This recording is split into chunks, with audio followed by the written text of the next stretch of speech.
Trust is a fragile thing. In Konoha, it's almost non-existent. The Hokage's advisors whisper in closed rooms.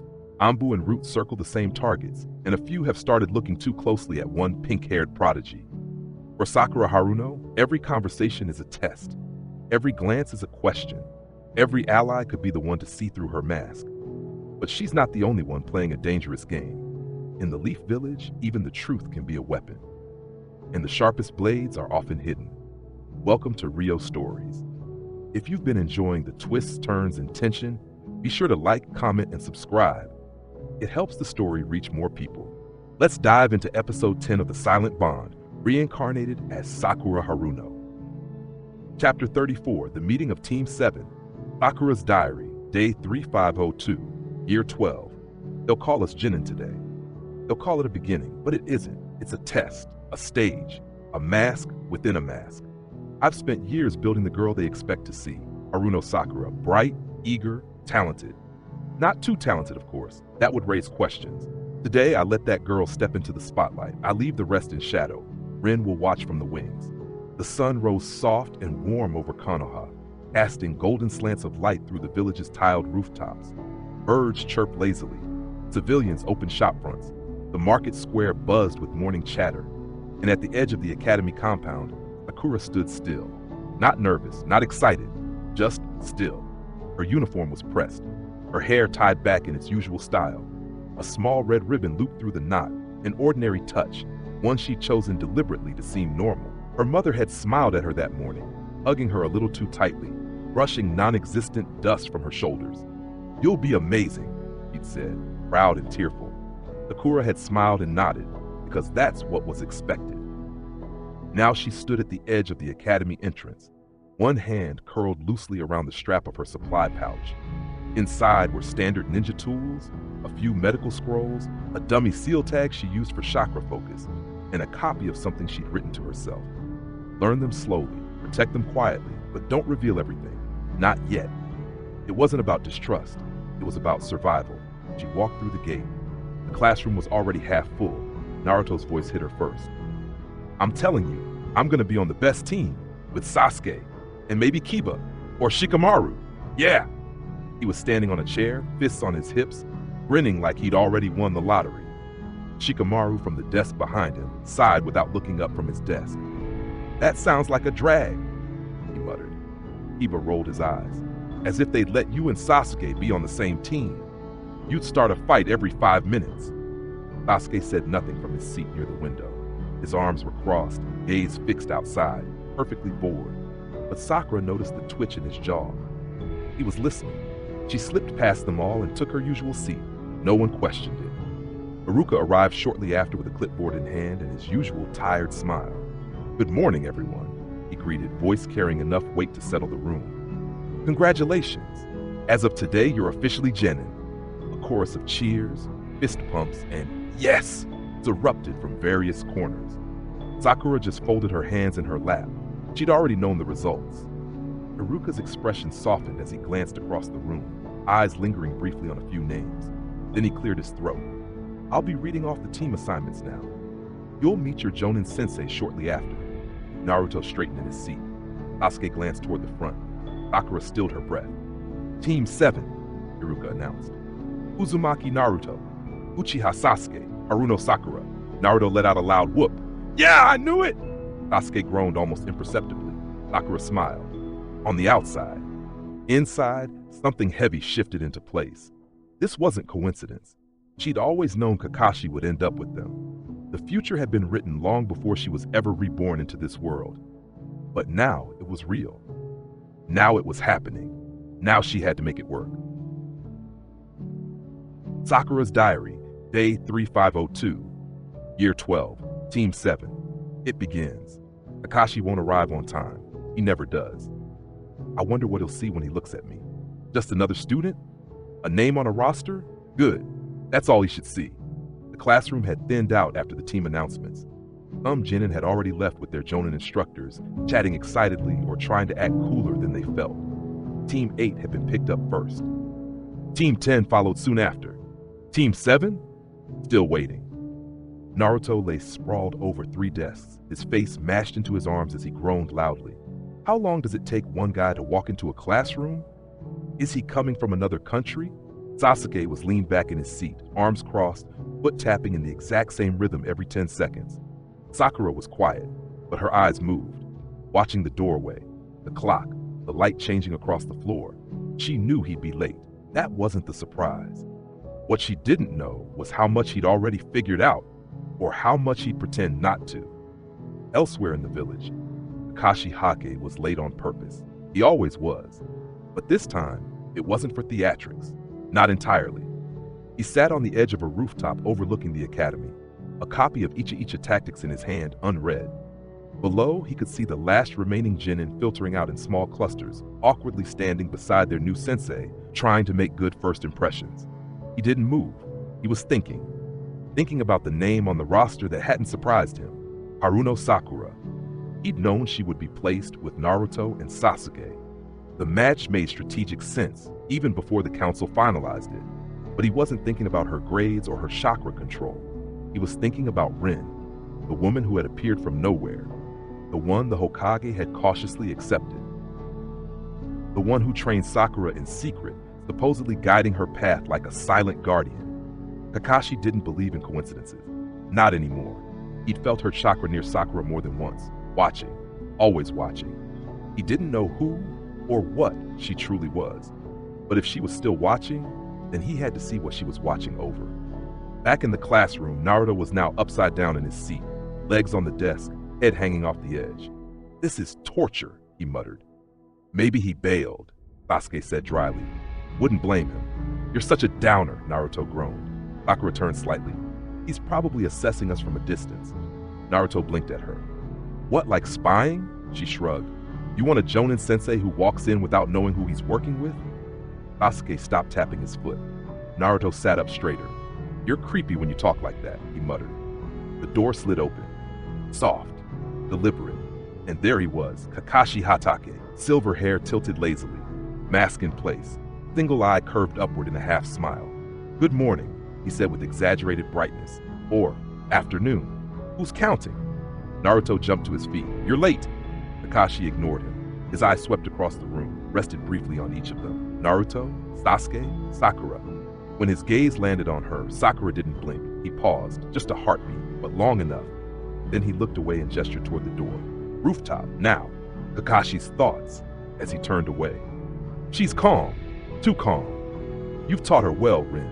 Let's see how far she's come." The rooftop was quiet except for the wind. It rustled the leaves overhead and tugged softly at the corners of Kakashi's flak jacket as he leaned back against the railing, hands tucked into his pockets like he had all the time in the world. Across from him, 3 genin sat on the wooden steps. Naruto, fidgeting and scowling. Sasuke, arms crossed, gaze locked forward. Sakura, composed. Still, but Kashi could see it, the micro shifts, the way her posture was a little too measured, the way her chakra stayed quiet even when Naruto surged unpredictably beside her. She was too polished, too aware. He didn't let it show on his face. Instead, he reached into his pouch and pulled out a small green book. "Let's get to know each other," he said, flipping it open. "You first." Naruto pointed at him. "You go first. You're the one who made us wait." Kakashi turned a page. "That's not how this works." Sakura spoke up, her tone mild. "You want us to introduce ourselves? Name, likes, dislikes, goals?" Kakashi gave a pleased nod. "Exactly." She knew the drill. "Interesting." Naruto sat up straighter. "Fine, I'll go first." He puffed out his chest. "I'm Uzumaki Naruto. I like ramen, especially at Ichiraku and training. I hate waiting and people who look down on me." His eyes flicked to Sasuke for half a second. "My goal is to become Hokage. I'll be the greatest ninja the village has ever seen, believe it." Kakashi gave a small nod. "Energetic." Naruto beamed. Sasuke didn't move. "Uchiha Sasuke." He spoke flatly, eyes forward. "I don't particularly like anything. I hate a lot of things." His voice sharpened, calm but coiled. "My goal is to become strong enough to protect what matters, strong enough to end what threatens it." His gaze didn't shift, but his intent cut through the air, even if that means killing someone. Naruto blinked. Sakura didn't flinch. Kakashi closed his book with a quiet snap. "Direct," he said. Sakura looked up at him. "Haruno Sakura." She smiled. Polite, warm, measured. Not too bright, just enough to seem approachable. I like books, medical theory. Lately, I've been studying how chakra flow shifts under stress, how emotions impact performance, even for Jonin-level shinobi. A pause. I dislike being underestimated, and I dislike when people mistake silence for weakness. She glanced toward Kakashi not long, just enough to make the moment stick. Then she softened her tone. My goal. Her voice was calm, but not casual. There was weight in it, intent, not just ambition. Is to become the kind of shinobi others can trust, not because I speak the loudest or fight the hardest. A breath, but because when everything else falls apart, I'll still be standing. Her gaze lowered for just a moment. The people I care about, they matter more than my life. Another pause, even if no one ever knows why. Her eyes flicked up, just for a moment. Especially then. Kakashi didn't move. Kakashi watched her just a moment longer, just one long, quiet blink. That didn't sound like something a child would say. He didn't ask. That was unexpected and very carefully crafted, but the words stayed with him. Kakashi's thoughts. You're protecting something, or someone, maybe both. He gave them a long pause, then stood up straight. Okay, he said, you all pass. Naruto blinked. Wait, what? I mean, Kakashi corrected, you passed this part. Naruto slumped. Sasuke narrowed his eyes. Sakura folded her hands. There's a real test tomorrow, Kakashi continued. Training field 7. Don't eat breakfast or you'll throw it up. That's not a joke. He turned to go, then paused. Sakura. She met his eye. You've had good instruction, he said. Sakura's smile didn't waver. I've had the best, she replied. Kakashi turned away, his voice casual. Tell Rin she's not as subtle as she thinks. Sakura's diary, day 3503, year 12. He knew she was watching. Of course he did. That's why I had to be perfect. He can suspect all he wants, as long as he never looks too closely. Sakura's diary, day 3503, year 12. Tomorrow is the bell test. Kakashi didn't say much, but I already know how it goes. I remember the stories. I remember what this test is supposed to reveal. Not power, but instinct, values, alignment. He'll expect teamwork. And we've had something like it before, in our own way. Not official, not trained, but it was there. Me, Naruto, Sasuke, and sometimes even Hinata. Different kinds of strength, different kinds of silence, but this time, it's real. This time, it has to hold under pressure, under surveillance, under Kakashi, and I can't protect them from the shadows anymore. The moon hung low over Konoha, veiled behind drifting clouds. The streets were quiet, lanterns flickering in closed shops, patrol shinobi passing now and then in practiced silence. Sakura sat on her windowsill, her forehead resting lightly against the frame. The glass was cool, the breeze faint. She wasn't anxious, just alert. Downstairs, her parents slept soundly, a gift she could no longer afford. On the table behind her, tucked beneath a sealed medical chart in an old Academy-issued scroll, her mask lay hidden, unworn, but never truly gone. Tomorrow, she would fight not with that mask, but with the memory of it. Because even as Haruno Sakura, the past still clung to her like an echo. Morning training field 7 still carried the scent of damp earth and dew-slick grass. The sky was pale blue, still soft around the edges. Naruto arrived first, practically bouncing. All right, bell test, here we go. I'm gonna crush this. He did a few exaggerated stretches, clearly vibrating with anticipation. Sasuke arrived next. He didn't say a word, just nodded once and folded his arms, eyes already scanning the field like it was a mission zone. Sakura was last to step into the clearing. She said nothing at first, just took in the space, the trees, the light, the wind, and then her eyes settled quietly on the boys. She remembered scraped knees and clumsy punches from years past, sparring matches, shared lunches, Hinata's quiet smiles from the sideline. We've done this before, she thought, but this time, it's real. Kakashi appeared in front of them like smoke drifting into shape. Good morning, he said casually. Naruto jumped. You again? You're late again. Kakashi didn't even blink. A jonin arrives exactly when he means to. That's not even a rule. Kakashi pulled 2 small silver bells from his pouch and held them up. Here's your real test. The 3 of you have until noon to take one of these bells from me. Anyone who fails goes back to the academy. Sasuke's eyes narrowed. Naruto growled. Wait, 2 bells? There's 3 of us. Kakashi gave a shrug. Life's unfair. Sakura didn't speak. She just watched. He was already testing them. Kakashi's thoughts. Sasuke's bracing to solo this. Naruto's already barking. But Sakura, she's watching, measuring, just like Rin. Sakura's diary, day 3504, year 12. We've walked together before. We've fallen together too. But today, we rise together. Or we don't rise at all. The timer clicked softly as Kakashi set it on a stump. No teamwork means failure, he said. But I won't be reminding you of that once this begins. Naruto leaned forward, squinting at the bells dangling from Kakashi's fingers. What if we grab you all at once? You're welcome to try, Kakashi said cheerfully. Sasuke was already gone. In the trees, Sasuke moved fast, nearly silent. He didn't wait for a signal, didn't look back. Just vanished into the forest, eyes locked on the target. Classic lone wolf. Naruto blinked, watching the dust settle. Hey, that's cheating, he turned to Sakura. Aren't we supposed to go together? Sakura didn't answer. Not right away. She watched Kakashi, how relaxed his posture was, how casually his eye drifted between them. He's waiting, watching. She didn't need to act yet. Let him underestimate her. Let him watch Naruto charge in and Sasuke flank. Then she'd move. Naruto made the first move. A shout. A rush of chakra, a direct frontal charge. Kakashi disappeared in a puff of smoke before Naruto's fist even landed. A kunai flew, missed. Naruto skidded across the grass, face twisting in confusion. A shadow clone? Already? A boot came down from above. Naruto barely rolled out of the way. You're fast, kid, Kakashi said from behind him, but predictable. In the treetops, Sakura tracked the battle. She knew this terrain, knew the angles. Naruto was too loud, too linear. Sasuke would flank, go for misdirection. He'd try to move behind Kakashi and isolate the bells.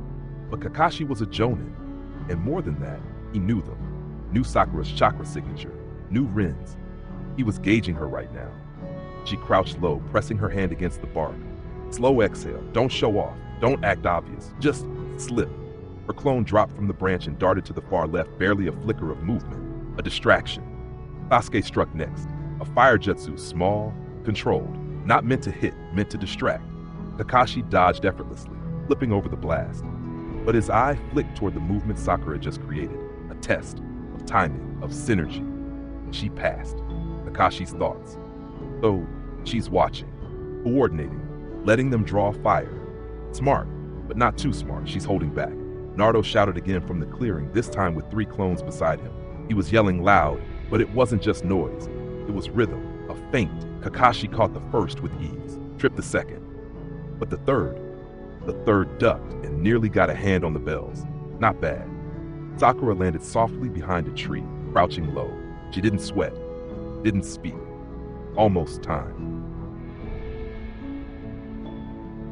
Sakura's diary, day 3504, year 12. It's a dance. Everyone's moving, but I know the beat. Kakashi is leading for now. The clearing was torn up now. Scorched patches from Sasuke's fire jutsu, a broken log from Naruto's latest clone barrage. Kakashi stood in the center, unruffled, unreadable, untouched. 2 bells still jingled at his hip. Naruto panted. This guy's a monster. Sasuke emerged from the trees, brows furrowed, lips tight.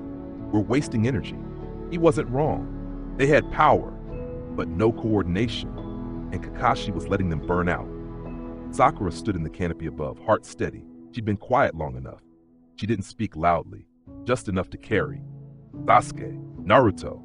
They both looked up at the sound of her voice. Even Kakashi tilted his head. You're not going to win like this, she said. Naruto frowned. We're trying. What are you even doing? Sakura dropped from the branch in a clean crouch, dust kicking up around her sandals. I'm watching, then softly, and waiting for you to realize you need each other. Sasuke scowled. We're not a team. Then we fail, she said simply. Kakashi's gaze sharpened. She turned to Naruto. You push. You charge in without thinking. Hey, but you never stop moving forward. That's your strength. She turned to Sasuke. You calculate, you strike with precision, but you won't win alone. Then she looked at them both. We've done this before. Maybe not like this, but enough to know what works. A pause. Let me be the bridge. Naruto's the plan? Sakura smiled. And for the first time since the test began, Kakashi's posture changed. A slight shift, interest. They didn't beat him. Not with power, not with clones, not with fire. But when all 3 moved together, Naruto as distraction, Sasuke as pressure, and Sakura as the thread between them, they got close. Close enough for Kakashi to step back, to let the bells sway, to let them believe they might win, and that was enough. Later they sat in the grass, worn out and panting. Naruto sulked. We still didn't get the bells. Kakashi looked down at them. You don't need to. Sasuke's eyes narrowed. What? Kakashi crouched, resting his arms on his knees. The real test wasn't about the bells. It was about this, right here, the moment you stopped fighting alone. Naruto blinked. You mean we passed? Kakashi gave a slow eye smile. You figured out the point. Sakura looked down at her hands. She'd stayed quiet, held back, but in the end, she'd nudged them there. She didn't need the bell, just this. Sakura's diary, day 3504, year 12, evening. We didn't win, but we didn't fail. And maybe that's more important. I'll never be the strongest, not the loudest, not the fastest. But today I remembered something. I don't have to be seen to make a difference. I just have to be the reason they move forward. Chapter 35, Shadows of the Bell Test. Sakura's diary, day 3505, year 12. We stood there, the three of us, under the morning sun like it was any other training day. But I knew better. This wasn't a test of strength. It was a test of patience, perception, and how well I could keep my mask in place. I've lived too many lives to pretend this was just about bells. Kakashi-sensei was watching us, but not really. His gaze flickered with memories, not strategy. The mask he wears isn't to hide his face. It's to contain what's unraveling inside him. And Rin, she's still haunting him, even if he doesn't know she's already stepped into the sunlight. Today, I'll play the part I'm expected to. The diligent kunoichi, the quiet one, the girl who doesn't know what's really going on. Let's see how long I can keep it up. The sky above the training grounds was a flawless blue, the kind of sky that promised calm. But beneath it, tension pulsed in the air, quiet, sharp, and growing. Kakashi stood in front of his students, posture relaxed, one hand casually flipping open his ever-present orange book. But Sakura watched closely. His other hand, normally so steady, lingered near the bells at his side a moment too long before dropping back into his pocket. You know the rules, Kakashi said lazily, as if this were just another lesson. 2 bells. 3 of you. 1 gets left behind. Naruto scowled. That's not fair! Life rarely is, Kakashi replied, voice low but steady. Sasuke said nothing, his dark eyes narrowing. He was already analyzing. Good. He was dangerous when focused, and unpredictable when not. Sakura kept her breathing even. She had to blend in, be sharp but not too sharp. She couldn't afford to draw attention to herself, not when Kakashi's attention was already drifting somewhere else. He set the small timer on a stump. You have until noon. A tense silence followed. Then, yeah! Naruto's battle cry tore through the air as he rushed Kakashi head-on, full of chakra and fury but no plan. Sasuke was already gone, his form flickering into the trees like smoke. Sakura stayed put. Kakashi didn't move at first. He watched Naruto with almost bored indifference, dodging his strikes with ease, stepping lightly across the grass like it was a dance he'd rehearsed too many times. Even as Naruto unleashed a flurry of punches and a poorly timed clone jutsu, Kakashi's gaze wasn't truly focused on him. No, Sakura saw it. Kakashi was distracted, not by the battle, by a memory. The curve of his shoulders was just a little off. His reactions, while fast, lacked the precision she knew he was capable of. His eye, sharper than any blade, wasn't tracking Naruto. It was searching for something else. Someone else. Sakura didn't move until Naruto was sprawled on the ground again, breathless and frustrated. Even then, she didn't engage. She just watched, letting the shadows of the trees fold around her. Inwardly, she calculated. Kakashi's timing is off by 0.3 seconds. His chakra isn't fluctuating, but his focus is fractured. He's not here. Sasuke, hidden somewhere in the treetops, had already noticed. He wouldn't attack until he was sure it mattered. Sakura stepped back silently, her movements subtle, deliberate. She would play the quiet one today. Let them all underestimate her. That was the only way this would work. As the timer ticked on and the leaves rustled overhead, she let her breathing settle into a rhythm. Watch. Wait. Don't give too much away. Not yet. Far from the training grounds, tension brewed behind closed doors. The Uchiha clan's representation stood firm in the village council chamber, its polished wooden floors gleaming under flickering lantern light. But no light touched Fugaku Uchiha's face as he faced the elders. This treatment cannot continue, he said, his voice sharp and steady.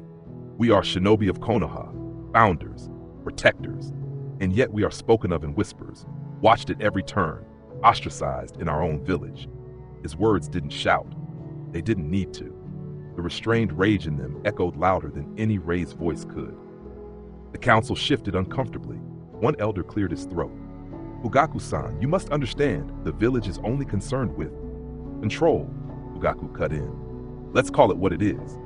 Another elder leaned forward, wary but firm. You cannot deny the Uchiha have grown, distant, closed off. We've heard rumors about meetings, about weapons, about speculation, Fugaku snapped, the kind that led to the last war. His fists clenched at his sides, veins straining against the skin. I've done everything asked of me. I've sent my eldest son to serve in Anbu under direct Hokage oversight. I've maintained peace, kept order among my people, and still we are treated like criminals waiting to strike. The air was heavy, thick with the scent of ink, parchment, and conflict. One wrong word, one push too far, and things would fracture. Then the door slid open. Enough. The third Hokage's voice was quiet, but it silenced the room instantly. Hiruzen Sarutobi stepped into the chamber with the gravity of a man who had weathered too many wars and seen too many of his people bleed for silence. He was not alone. Hiyashi Hyuga entered at his side, his presence as composed as always. His pale eyes met Fugaku's without hostility, only purpose. Hiyashi stepped forward first. We are not blind to the strain your clan has endured, he said, nor are we unaware of Danzo's influence. But further division will only hasten what none of us want. Hiruzen's gaze swept the room, pausing briefly on Fugaku. You're right, Fugaku. Your clan has carried a heavy burden, and while not all actions taken by the village have been just, peace must be preserved for the sake of the next generation. The Hyuga support that peace, Hiyashi added. We stand with you in calling for balance, not blood. Fugaku looked from the Hokage to Hiyashi, and finally to the council. His jaw tightened, but he didn't speak right away. In his mind, he saw his sons, Itachi forced to choose between loyalty and family, and Sasuke still a child. They deserved better than war. At last, Fugaku gave a curt nod. Then prove it. Let your actions match your words. Hiyashi returned the nod. They will. The room fell quiet again, but this time it was a silence of uneasy truce rather than looming confrontation. The council knew the Uchiha would not forget this moment, nor would they forgive easily. As Fugaku turned and walked away, his eyes still burned. But now, they burned with purpose. Sakura's diary, day 3505, year 12. He wasn't really here. Not fully. His eye tracked movements, but his mind was somewhere else. Lost in a memory, a ghost, a mistake he couldn't let go of. And I watched him, not with pity, but with calculation. Because if I had been anyone else, I wouldn't have seen the tremor in his guard, the hesitation in his step. But I did. Because I know what it means to wear a mask. The bell test was still underway. Naruto had exhausted himself early, his orange jumpsuit now dirtied and grass-stained from failed ambushes. He slumped against a tree, breathing heavily, eyes still scanning the field with stubborn determination. Sasuke remained out of sight, lurking in the forest canopy, his movements precise. He was patient, too patient, perhaps waiting for an opening that might never come. Kakashi stood in the center of the clearing, arms crossed, posture deceptively relaxed. His book remained tucked in his pouch. He hadn't touched it once since the test began. Sakura knew why. He wasn't reading because he couldn't focus. From her position tucked behind a low ridge of moss-covered stone, Sakura watched him. She'd studied his breathing pattern, his reaction times, the half-second delay when a leaf drifted too close to his peripheral vision, and he didn't respond. He's thinking about Rin again. She didn't know whether to pity him or use it. His gaze flicked toward a distant branch, Sasuke's location. He caught the flicker of a shadow and moved instinctively, leaping back just as a barrage of kunai rained down. Sasuke followed, emerging from the trees with a burst of speed, Sharingan activated, aiming a spinning roundhouse kick at Kakashi's side. Kakashi blocked it, but barely. The edge of Sasuke's sandal grazed his forearm. A close call. Too close. Kakashi's eye darted again, toward Sakura's direction this time. Just a glance, but not casual. He knows I'm here. More importantly, he's wondering how I've stayed this hidden. How she, the quiet one, managed to avoid detection while the loudmouth and the prodigy flailed and pressed forward. Good. She let her breath slow even further, the suppressing her chakra until she was indistinguishable from the earth beneath her. This was the game. Pretend to be what they expect. Let them underestimate you. But never, ever stop watching. Kakashi deflected Sasuke's final strike with the back of his glove and stepped away with ease. "You're sharp," he said aloud, tone dry, "but not sharp enough." Sasuke landed, breathing only slightly heavier than before. His eyes narrowed in frustration. From across the field, Naruto groaned. "Come on, I thought we were gonna do this together." "You ran off yelling like an idiot," Sasuke muttered. Sakura remained silent in the shadows. She knew neither of them could win alone. The true answer wasn't in brute strength or flashy technique. It was in trust, teamwork, coordination. But she couldn't be the one to give that away. Not yet. Kakashi turned his back briefly. The slightest lapse. But to Sakura, it was enough. Her fingers flexed. "Not yet. Wait for it." Kakashi's glance swept over her position again. He suspects, and she smiled, just barely, because she was already 3 steps ahead. Sakura's diary, day 3505, year 12. We weren't meant to win. This test was designed to expose cracks, to show who'd fall apart, who'd chase glory, and who would pay attention. It wasn't about strength, it was about choices. So I made mine, even if I had to fail to protect them. Naruto grumbled something inaudible as he summoned another clone, trying to circle around Kakashi with brute numbers. He was learning, barely, but still too loud, too eager. Sasuke kept his distance now, rethinking his solo approach after the earlier clash. Sakura didn't move, not yet. She could feel Kakashi's awareness shifting, tracking Naruto's feints, Sasuke's chakra, the forest's rhythm. But again and again, his focus flickered to her. Not suspicion exactly, just curiosity. She had kept herself too quiet, too absent. Soon, it would be time. Kakashi moved like a shadow, reappearing beside a clone, dispelling it with a sharp jab. Another bell jingled softly on his belt, untouched. "You're wasting energy, Naruto," he called. "Didn't I say this test isn't about brute force?" "Then what's it about?" Naruto yelled back, frustrated. "You said to come at you like we mean it." Kakashi hummed. "And yet none of you have asked the right question." From the trees, Sasuke launched a fireball, his second of the morning. It sizzled through the air, forcing Kakashi to leap sideways. The bell jostled on his hip. "Now!" Sakura darted forward. She wasn't aiming for the bell, not directly. In a swift, silent burst, she reached Naruto instead. His eyes widened. "What, Sakura?" She grabbed his wrist and twisted him around. "Form up," she whispered sharply. "Back to back now." Sasuke landed just ahead, blinking in surprise as Sakura motioned him in with a single firm nod. Kakashi slowed mid-step. 3 students standing together, a triangle formation. Naruto watching the front, Sasuke on the flank. Sakura between them, eyes locked on their teacher. "Interesting," Kakashi said, his voice neutral. "Finally working together?" "No," Sakura said calmly. "We're acting like a team." She stepped forward. He moved to intercept, and that's when she tossed it. Not a kunai. A bell. The second bell. Kakashi caught the real one still on his belt. He glanced down in surprise. The one in his hand was a fake. Weighted, but hollow. Sakura stood only a few feet away now, her hand open. "I never needed to grab the bell," she said evenly. "I just needed you to look away." Naruto launched forward. Sasuke backed him up with a flash of hand signs. Kakashi pivoted, too late. A real bell clattered to the ground between them. Kakashi blinked down at his side. His belt was slightly loosened. One bell missing. Naruto's jaw dropped. "Wait, that was real!" Sakura lowered her hand, having passed the bell to Naruto mid-motion. Kakashi rubbed the back of his head. So you were watching, the whole time?" She nodded. "You told us to come at you like we meant it." "I meant it, I just didn't think it had to be loud." Kakashi looked between them, then let out a short laugh. "I was starting to wonder if you'd ever stop playing along." Sakura stepped back into formation.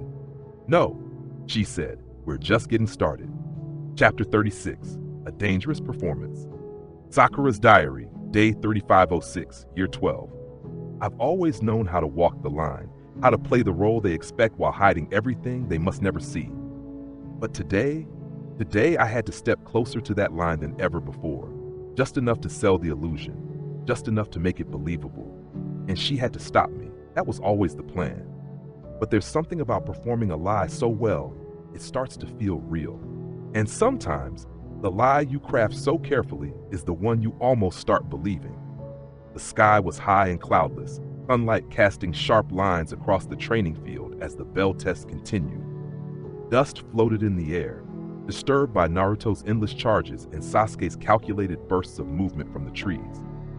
Kakashi moved through their attacks with the lazy grace of a man long used to being underestimated, but something about him was off. Sakura crouched low in the brush, her breathing slow and measured. She didn't move, not yet. She had studied Kakashi's rhythm, and though it was still technically flawless, she could see it. The drag between his dodges, the faint delay when he looked toward the trees.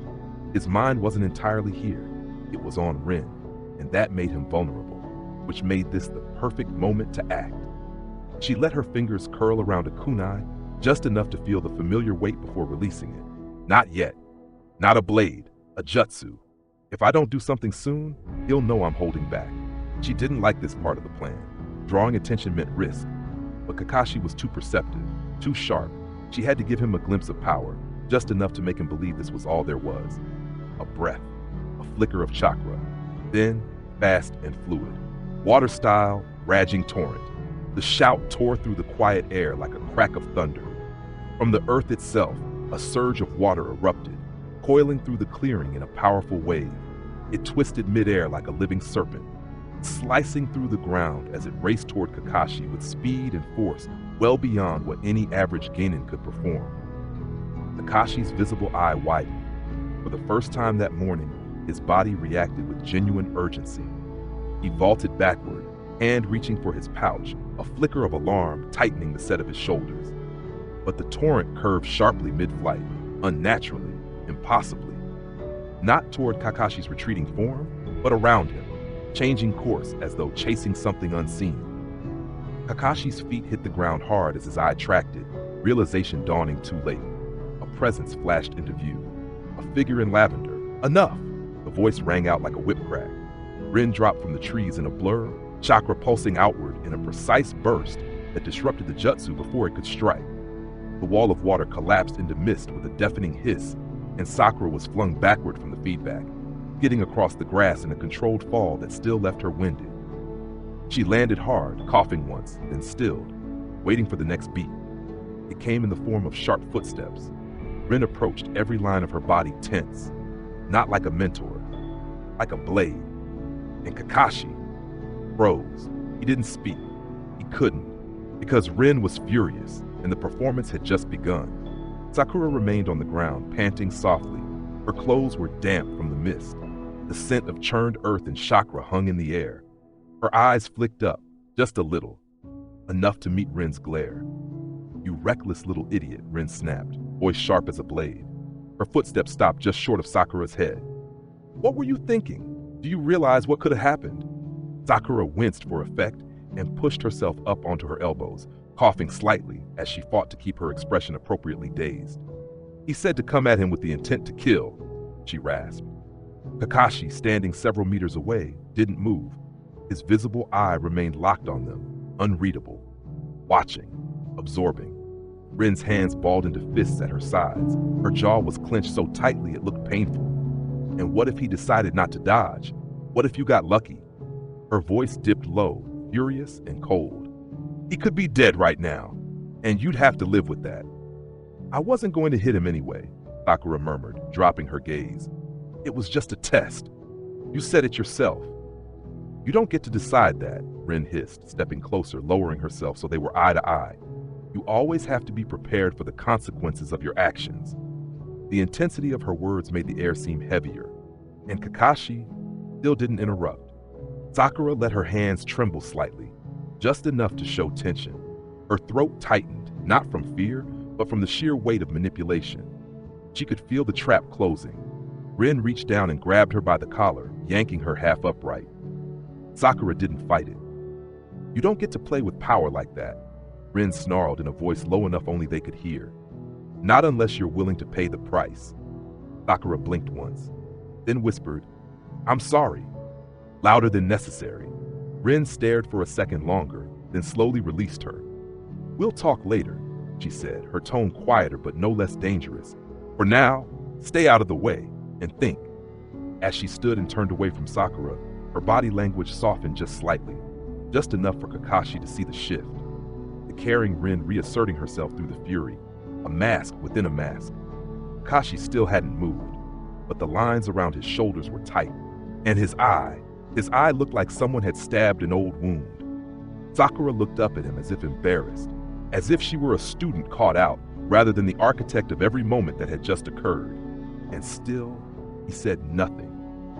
He believed it. High above the training grounds, cloaked in the dense canopy of a tall pine, Jiraiya crouched among the branches, motionless as stone. The fading light filtered through the leaves, casting shifting shadows across his face, but his eyes never left the clearing below. He hadn't intended to stay long. Just a quick glimpse of Kakashi's team, see how the next generation was shaping up, especially that Uzumaki brat. But then, Rin had stepped in, and everything changed. At first he thought it was a fluke. A genin casting high-level jutsu wasn't unheard of, but water style, raging torrent, that wasn't a trick you picked up from academy scrolls or even most chunin instructors. That kind of control came from experience, years of it. He leaned forward slightly, his sharp eyes narrowing. Sakura Haruno was supposed to be bright, yes, and quietly competent, but not that competent. Not by a mile, not without someone training her in secret. And then came her, Rin, or someone wearing her face. Her timing had been exact, too exact. The way she intercepted the jutsu, dispersed it, and turned it into a mist rather than letting it collapse chaotically, that was precision. That was Anbu tier planning. And the way she scolded Sakura, emotionally charged, perfectly calibrated to sting Kakashi, but not expose the girl, that was a performance. A chill settled over Jiraiya's spine as he watched the scene play out. It wasn't that she was acting. Everyone wore masks. But her mask was flawless, too flawless. He said to come at him with the intent to kill, the girl had snapped. Jiraiya had heard those words before from another voice, another mouth, years ago. But here they felt rehearsed, like a line from a well-written script, delivered by someone who knew exactly which memory Kakashi had buried and how to unearth it. He scanned the entire training field again, not just looking, but feeling. There was something unnatural here, a chakra that didn't quite settle. Familiar, yet foreign, a fusion of old and new. His jaw tightened. He had suspected for some time that something bigger was stirring. The masked man, the whispers of forbidden jutsu vanishing from the scroll of seals years ago.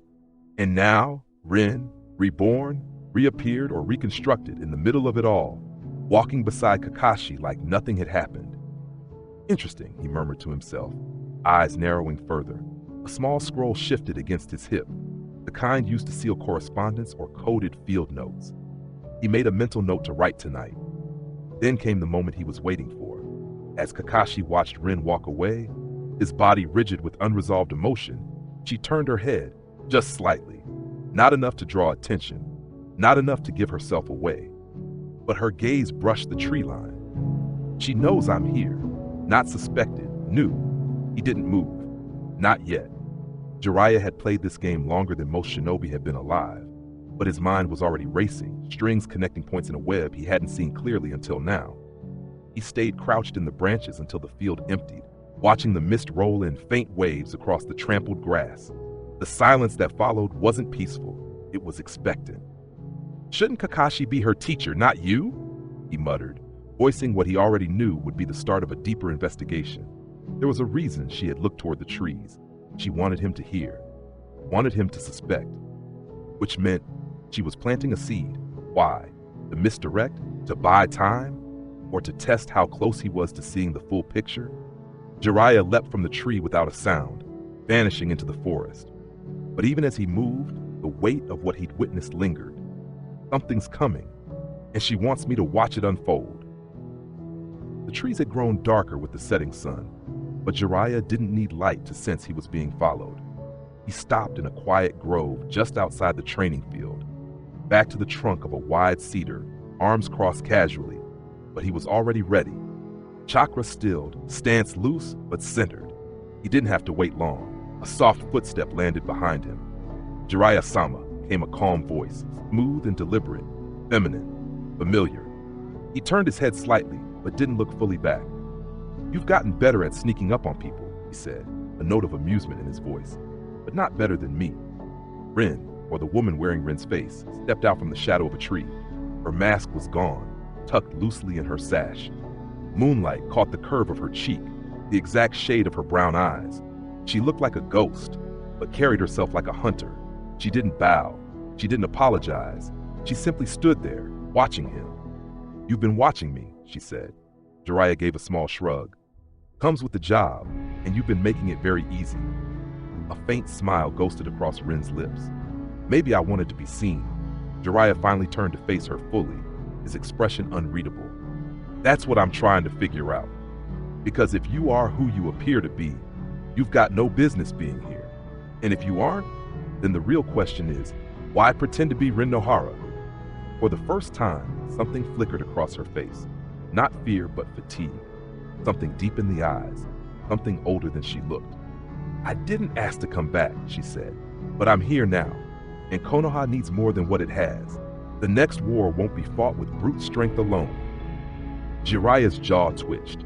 He knew a deflection when he heard one. "You've got a talented student," he said, glancing toward the direction of the training field. "Sakura Haruno. I assume you've taken quite the interest in her."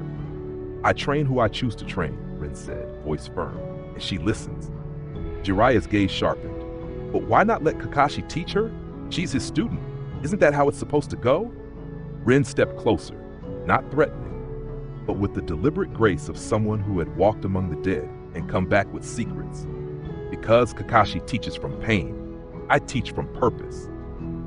The line hit harder than he expected. She turned her head slightly, just enough to meet his eyes directly, and then, without warning, she reached up and removed the mask from her hip. She didn't hand it to him. She just let him see it.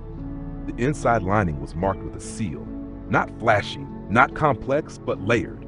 Binding, something ancient. Jiraiya narrowed his eyes. "That's not standard Anbu gear." "It's not," she agreed, slipping the mask back into place, "but I've never been very standard." For a beat, silence hung between them like a knife. Then she said, softer now, "You're wondering if I'm working with him." Jiraiya didn't blink. "Am I wrong?" Her voice dropped to a whisper. "He thinks he's using me." That was no denial, but it wasn't a confession either. "I've lived long enough to know how games are played," Rin said, stepping away back toward the forest. "Just make sure you're watching the right board." "One last thing," Jiraiya called after her. "Why show me this? Why now?" She paused, glancing back over her shoulder with a soft, knowing smile. "Because the pieces are moving faster than you think, and because you're one of the few who ask the right questions." Then she vanished into the woods, leaving behind only moonlight and the rising scent of damp pine. Jiraiya stood in place, the wind tugging at his long hair. He reached into his cloak and retrieved a small scroll, uncapped his pen, and began writing. He didn't trust her, but for now, he would watch. Chapter 37, Questions Without Answers. The bell test field had long since emptied, but the last echoes of day still lingered in the air. The tension, the emotion, the illusion. Jiraiya stood at the edge of the clearing, arms crossed, his face mostly shadowed beneath the fall of his hair. He hadn't moved since the others left, except for her. "Leaving already?" he said, voice low and sharp. Rin paused mid-step, her body turning ever so slightly. "You followed me again." "I don't like being lied to," Jiraiya said, "especially not by someone wearing a dead girl's face." The silence that followed was thick, but not uncomfortable for her. Rin turned fully, her expression unreadable. The wind caught strands of her hair, and for a heartbeat, Jiraiya saw the young girl she'd once been, standing beside Kakashi and Obito, and then it was gone. "I didn't lie," she said, voice steady. "You just didn't ask the right questions." Jiraiya narrowed his eyes. "Fine, let's start simple. Are you Rin Nohara?" She smiled, but it didn't reach her eyes. "Parts of her, maybe. Memories, habits, regrets, but people change. Not usually from dead to not dead. That depends on how you define dead." He took a slow step forward. "And the masked man? Where does he fit in?" At that, something flickered across her face. Not fear, never fear, but calculation. She weighed her words like kunai on a scale. "He took me," she said at last. "Not for who I was, but what I knew. I was a tool, a whisper, a memory he could use." "But he let you go?" "No," she said. "I escaped." Jiraiya didn't believe that. Not entirely, but he kept his face blank. "Why?" he pressed. "What does he want?" She looked up at the sky for a moment, then said quietly, "He's like me, someone who should have been dead, but isn't." Jiraiya's pulse quickened. You mean he was reanimated? No, he refused to die, and now he wants to rewrite the world to match what he lost. Her voice grew softer. But that's not all. He's manipulating things beyond just the Uchiha or the Nine Tails. The threads he's pulling run deep, and he's not the only one. You're talking in riddles, Jiraiya said. I'm trying to warn you, she countered. But I can't give you everything. Why not? Because some things have to play out. She met his gaze fully now. And because if I tell you everything, you'll try to stop it. The air between them grew still. Finally, Jiraiya said, You're hiding something. I am, Rin said softly. But not because I want to hurt Konoha. Then prove it, he said. Come in, let the Hokage see you for what you are. Her lips curled in a faint smile. If I let them see what I am, they'll try to burn me alive. And with that, she turned and walked into the darkness, quiet, calm, and impossible to follow. Jiraiya didn't chase her, but he knew where he'd be going next. To the Hokage. The fire crackled softly in the Hokage's office, casting long shadows across the old wooden desk. The warmth of the flames did little to ease the chill that had settled over Jiraiya's shoulders. He stood in front of Hiruzen Sarutobi, arms folded, his expression unusually grim. She's not who she says she is, Jiraiya said flatly. Hiruzen, seated behind the desk, didn't flinch. His eyes, tired but sharp, watched his student carefully. You believe she's an imposter? I don't know. Jiraiya exhaled. That's what's bothering me. She knows things only Rin could know. Memories, mannerisms. But there's something else beneath the surface. She's too calm, too careful, like she's playing a part. Hiruzen steepled his fingers. You think the masked man is involved? She said as much, claims she escaped him, but I don't buy it. If he let her go, it wasn't out of mercy. Jiraiya began pacing. She said something strange, that he's like her, someone who should have been dead but isn't. He stopped, eyes narrowing. She wasn't being poetic, old man. She meant it literally. Hiruzen frowned, leaning back in his chair. A forbidden technique? Maybe. A resurrection, a reanimation, something twisted. You remember what I found in the Scroll of Seals years ago? There were fragments of a jutsu there, the reanimation one, but it was incomplete. Jiraiya's voice dropped, grim.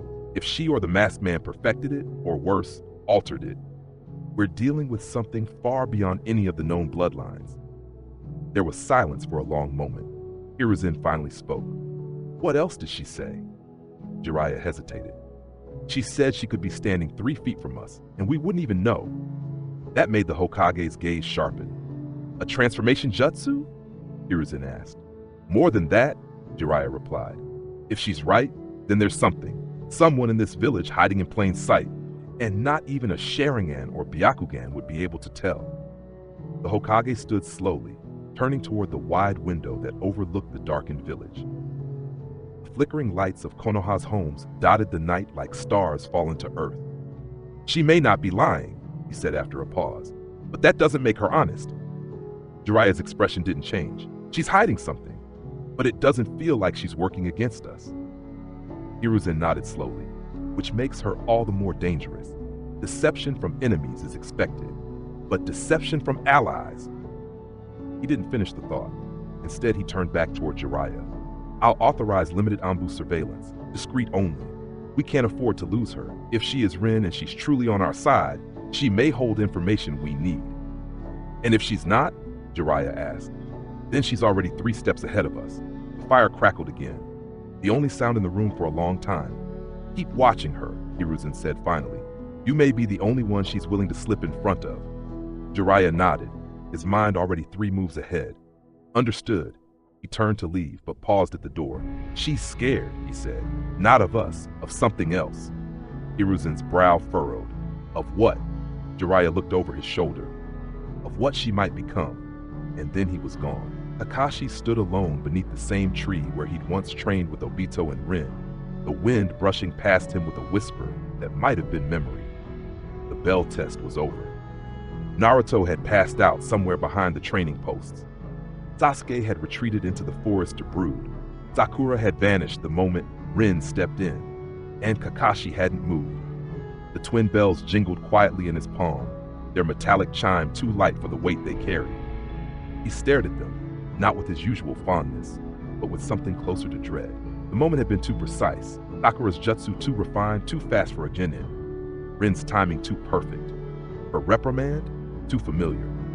The way she scolded Sakura, he murmured aloud, the words barely leaving his lips. It was exactly like her. But that wasn't possible. He'd buried Rin. He had stood over her broken body. He had failed to protect her. That was a truth burned into his soul. So why? Why did everything in him scream that the woman who had stood between him and that torrent of water was her? He pressed the bells together between his fingers, as if seeking some clarity from the sound. It gave him none. His thoughts spiraled. Was the girl he saw in Sweet Paradise truly someone else? Yuki. She had the same voice, the same chakra pressure, the same eyes that had haunted him in dreams. And now, Rin, back, alive, scolding his student with that same look she used to give Obito when he got too reckless. The breeze shifted. "I saw you die," he whispered, "and yet you're here." He lowered himself to sit beneath the tree, elbow propped against his knee. He was losing control of the narrative, his narrative. The clear line between past and present, between guilt and memory, was blurring. None of it made sense. Unless he looked down at the bells again, not as training tools, not as symbols of team unity, but as anchors, something real, something unchanged in a world that was beginning to lie to him. She was hiding something, and it wasn't just where she'd been, it was who she was now. Kakashi let his head fall back against the bark. Above him, the sky had begun to darken, clouds sliding over the stars.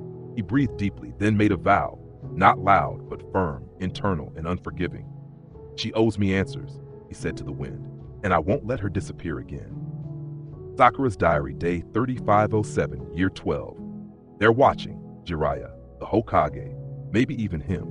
But for now, the illusion holds.